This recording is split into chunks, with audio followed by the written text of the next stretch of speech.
देखो बात करते हैं अब स्टेबल मल्टी वाइब्रेटर की। इसका काम क्या होता है, ये ऊपर नीचे वाइब्रेट करता रहता है, ठीक है। इसका कोई स्टेबल स्टेट नहीं है, ऊपर नीचे वाइब्रेट करता रहता है।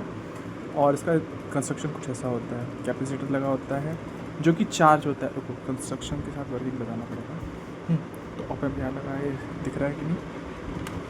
फाइन, तो मैं एक ओवरव्यू दे रहा हूँ कि वर्किंग कैसी होती है इसकी। यहाँ से कुछ करंट जाता है और कैपेसिटर चार्ज होने लगता है। बेसिकली ये वाला जो वोल्टेज है वो बढ़ने लगता है and it keeps on rising.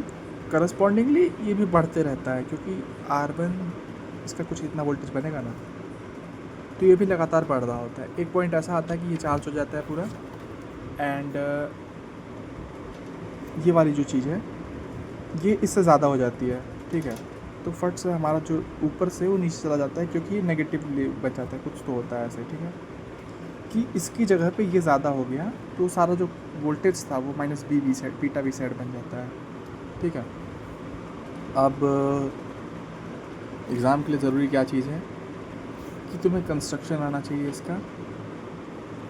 इसके लिए तुम्हें कुछ फॉर्मूले जानने पड़ेंगे। एक जो होता है T=2RC Ln 1 + बीटा 1 - बीटा, ये तुम याद कर लो।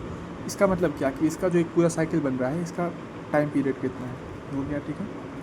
और T1 T2 मतलब क्या, T1 ये हुआ, T2 ये हुआ, या फिर T1 ये हुआ, T2 ये हुआ। बेसिकली एक का आधा पार्ट ये सेम तब रहेगा जब हमारा प्लस बी सेट और माइनस बी सेट बराबर रहेगा, ठीक है। Next thing is R1 R2 अगर तुम सेम कर दो, R1 R2 कौन सा, ये वाला सेम कर दो, तो तुम्हारा टाइम पीरियड का फॉर्मूला और सिंप्लीफाई हो जाएगा, ऐसा बन जाएगा।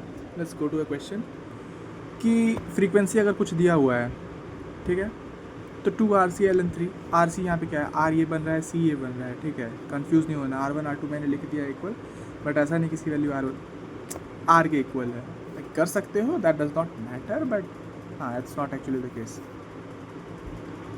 फाइन, तो RC से तुमने R निकाला considering and assuming one of the value of 0, C की वैल्यू तुम्हें अज्यूम करनी पड़ी। फिर तुमने उससे करस्पॉन्डिंग R निकाला, R1 R2 अज्यूम कर लिया, उससे तुम्हारा बन गया फॉर दिस फ्रीक्वेंसी। ये इस फ्रीक्वेंसी पे ऑसिलेट कर रहा होगा ऐसे, ठीक है।